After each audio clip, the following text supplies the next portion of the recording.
നമസ്കാരം. Raf talk മലയാളത്തിലേക്ക് അവർക്കും സ്വാഗതം. I will be back soon പറയുന്നത് ഇവാൻ വുക്കുമനോവിച്ചാണ്. അധികം വൈകാതെ കോച്ചായിട്ട് തിരികെ എത്തും എന്ന് അദ്ദേഹം പറയുന്നു. കേരള ബ്ലാസ്റ്റേഴ്സുമായിട്ട് ഇപ്പോൾ പ്രത്യേകിച്ച് കോൺടാക്റ്റ് ഒന്നും നടന്നിട്ടില്ല. താനുമായിട്ട് ബ്ലാസ്റ്റേഴ്സ് മാനേജ്മെൻറ്റ് ബന്ധപ്പെട്ടിട്ടില്ല. അത്തരം ചർച്ചകളൊന്നുമില്ല. അത് വെറും സ്പെക്കുലേഷൻ, റൂമറുകൾ മാത്രമാണ് എന്ന് അദ്ദേഹം വ്യക്തമാക്കിയിട്ടുണ്ട്. ഇൻ്റർവ്യൂവിൽ ഫീൽഡ് വിഷനുമായിട്ട് അദ്ദേഹം ഒരു എക്സ്ക്ലൂസീവ് കോൺവെർസേഷൻ നടത്തിയതിൽ കുറേ കാര്യങ്ങൾ പറയുന്ന കൂട്ടത്തിൽ അത് പറഞ്ഞിട്ടുണ്ടായിരുന്നു. നമ്മൾ നേരത്തെ വീഡിയോ ചെയ്തുകൊണ്ട് വീണ്ടും അതിലേക്ക് പോകുന്നില്ല. എന്നാൽ ഈ സീസണിൽ എവിടെയും കോച്ചാവാത്ത ഇവാൻ വുക്കുമനോവിച്ച് അതിന് പുറകിലൊരു കാരണമുണ്ടെന്ന് പറയുന്നു.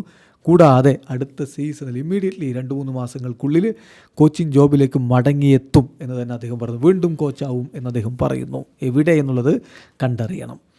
എന്തായാലും അദ്ദേഹത്തിൻ്റെ വാക്കുകളിലേക്കൊന്ന് പോവുകയാണ്. അദ്ദേഹം പറയുന്നു, കേരള ബ്ലാസ്റ്റേഴ്സ് എന്നെ സാക്ക് ചെയ്യാനുള്ള തീരുമാനമെടുത്തതിന് ശേഷം ഞാൻ ഒരു സീസണിലേക്ക് ഓഫ് എടുക്കാൻ വേണ്ടി തീരുമാനിക്കുകയായിരുന്നു. കുറച്ച് സമയം എൻ്റെ ഫാമിലിക്കൊപ്പം ചിലവഴിക്കണമായിരുന്നു. 1996 എൻ്റെ ഫാമിലി വിട്ടിറങ്ങിയതാണ്, ഞാൻ വീട് വിട്ടിറങ്ങിയതാണ്. അധിക സമയമൊന്നും ഞാൻ വീട്ടിൽ അതിനുശേഷം ഉണ്ടായിട്ടില്ല. അതുകൊണ്ട് തന്നെ എൻ്റെ സ്റ്റെപ്പ് ഫാദർ ക്യാൻസറിനോട് ഫൈറ്റ് ചെയ്യുന്ന ഈ ഒരു ഘട്ടമായിരുന്നു. അതുകൊണ്ട് എൻ്റെ ഒരു പ്രസൻസ് അവിടെ ആവശ്യമുണ്ട് എന്നെനിക്ക് തോന്നി. I felt that it was needed to be present as well as we all were going through one tough period എന്ന് അദ്ദേഹം വളരെ കൃത്യമായിട്ട് പറയുന്നുണ്ട്. അപ്പോൾ ആ ഒരു ഘട്ടത്തിൽ അവിടെ നിൽക്കണമായിരുന്നു, വീട്ടിൽ നിൽക്കണം, തൻ്റെ ഒരു പ്രസൻസ് അവിടെ ആവശ്യമുണ്ട്.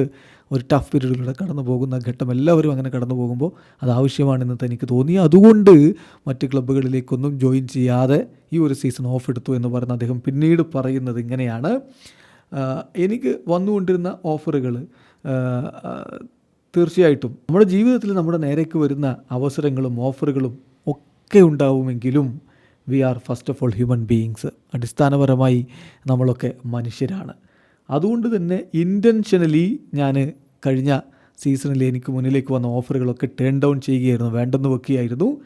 എന്തായാലും ഇനിയിപ്പോൾ ഒരു കൺവീനിയൻ്റ് ഓഫർ അടുത്ത കപ്പിൾ ഓഫ് മന്ത്സിൽ 1-2 മാസങ്ങൾക്കുള്ളിൽ ഏറ്റെടുക്കാൻ വേണ്ടി ഞാൻ ശ്രമിക്കും. എന്നിട്ട് അടുത്ത സീസണിൽ വീണ്ടും കോച്ചായിട്ട് തിരികെ എത്താനുള്ള ഒരു ശ്രമമാണ് ഞാൻ നടത്തുന്നത്. Try to be back in business for the next season.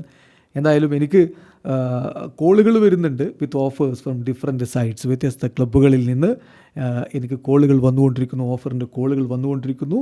എന്തായാലും അധികം വൈകാതെ തന്നെ അടുത്ത പ്രൊഫഷണൽ സ്റ്റെപ്പിൻ്റെ ഒരു അനൗൺസ്മെൻറ്റ്, ഒരു അപ്ഡേറ്റ് നൽകാൻ പറ്റും. There will be some update soon about my next professional step എന്നാണ് ഇപ്പോൾ അദ്ദേഹം പറയുന്നത്. അധികം വൈകാതെ അടുത്ത സ്റ്റെപ്പ് അദ്ദേഹം അനൗൺസ് ചെയ്യും. ഏതായാലും കാത്തിരിക്കാം എന്താണ് ഇവാൻ വുക്കുമനോവിച്ച് അടുത്തതായിട്ട് പറയാൻ പോകുന്നത്, എങ്ങോട്ടേക്ക് അദ്ദേഹം തിരിയും എന്നുള്ളത് അറിയാൻ വേണ്ടി. വീഡിയോ അവസാനിക്കുന്നു. ഫുട്ബോൾ ലോകത്തെ കൂടുതൽ വിശേഷങ്ങളുമായി റാഫ് ടോക്സ് എത്താം.